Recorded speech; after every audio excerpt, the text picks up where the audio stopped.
وَهُوَ الَّذِي جَعَلَ اللَّيْلَ وَالنَّهَارَ خِلْفَةً لِمَنْ أَرَادَ أَنْ يَذَّكَّرَ أَوْ أَرَادَ شُكُورًا. Yes, He has made this movement of time, the day changing to night, night changing to day, a week changing to another week, a month changing to another month, a year changing to another year. And Allah subhanahu wa ta'ala calls upon us to cultivate two important attributes: reflection and gratitude. Cultivate these attributes in our lives. The changing of one year into new year takes on added significance because of what has happened with all of us in the last year, 2020, the year of the coronavirus pandemic that has caused us to reflect and ponder. Think about our lives. Think about where we came from, what we are here for, and where we are going. Important questions we should reflect upon today so that we can cultivate these two important attributes: reflection and gratitude. Think about who and what we are. Then commit ourselves to living a life of gratitude. I want to share with you an important concept that I hope we can all commit ourselves to cultivate within our lives and live through our words and practice. And that is the concept of Ihsan. The Prophet ﷺ mentioned some beautiful words in an unusual setting. Sayyidina Umar al-Khattab relates this hadith from the Prophet ﷺ. The setting unusual in that a strange man came to them asking the Prophet some questions, and the Prophet responded to those questions. Then the man left that gathering, and the Prophet ﷺ asked them if they knew who that man was. Sayyidina Umar says no, and then the Prophet said it was the angel Jibril alayhi salam who came to teach you your religion. One of the questions that the angel asked the Prophet ﷺ, he says, "Akhbirni anil ihsan." Tell me what is ihsan. And the Prophet ﷺ responded, "An ta'bud Allah ka'annaka tarahu, fa in lam takun tarahu, fa innahu yaraka." To relate to Allah, to worship Allah, to submit to Allah, to obey Allah, to surrender to Allah as if you can see Him. And if you cannot see Him, you must know that He sees you. Allah subhanahu wa ta'ala is ever aware of everything. In other words, to be at your best in a relationship with Allah subhanahu wa ta'ala. Ihsan, this concept of a passionate pursuit of excellence in everything that you do. And that is my message to you today. The message for you to inculcate in your lives this value: a passionate pursuit of excellence in everything you do. That Allah subhanahu wa ta'ala describes in the Qur'an, and the Prophet describes in the Hadith as Ihsan. The Prophet alayhi salatu wasalam says, "Inna Allah kataba al-ihsana ala kulli shay'in." Allah subhanahu wa ta'ala has prescribed ihsan in everything you do. A passionate pursuit of excellence in everything you do. There should be no dichotomy in our lives, different standards. Sometimes we notice the behavior of some of our brothers in the masjid, lack of concern, no discipline in the way they behave. They come to the masjid, speak to anyone anyhow. There's a shoe rack for shoes, it's in front of them, but they would leave their shoes on the ground anywhere, and so on and so forth. This bad adab. And that same person would go to work and behave well. They would come to the masjid and they park anywhere. They would double park, blocking others and so on, not having any concern for others.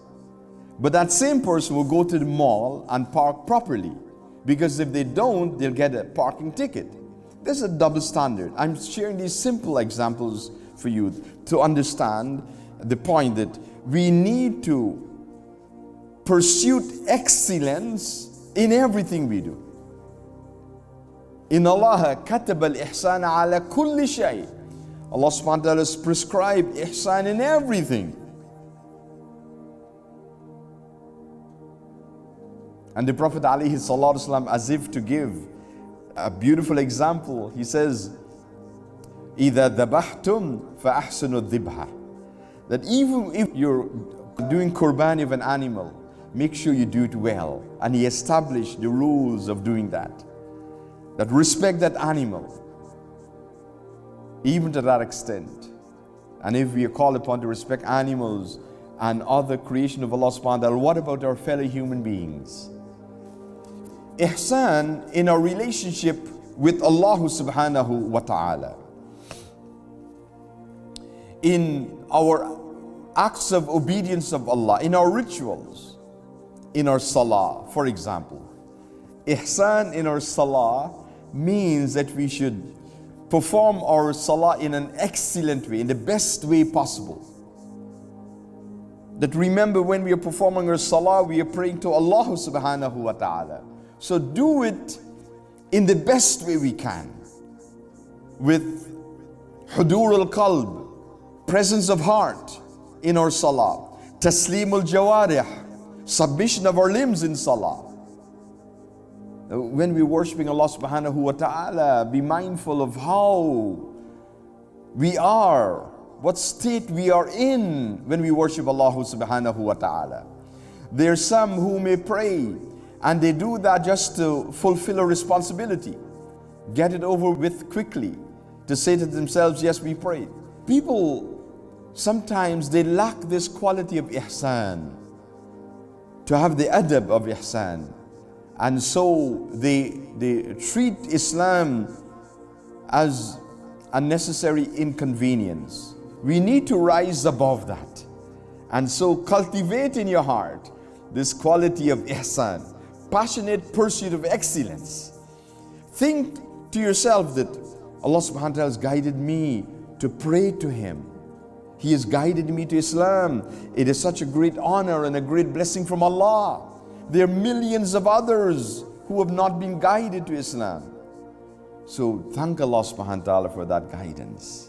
Everything in relationship with Allah subhanahu wa ta'ala, ihsan. You're doing dhikr, it's an honor to engage in the remembrance of Allah subhanahu wa ta'ala. Therefore do it well. In our dua to Allah subhanahu wa ta'ala, let it come with that sincere feeling from our hearts. Allah subhanahu wa ta'ala has blessed us to raise our hands and make dua to Him. Therefore do it well. Passionate pursuit of excellence in our relationship with Allah subhanahu wa ta'ala. Pursuit of excellence in your personal development. Let your today be better than your yesterday. Let your tomorrow be better than your today. You always want to develop yourselves, to become a better person. Look at what you're doing. Think about the ways in which you can develop yourself and become better, your personal development.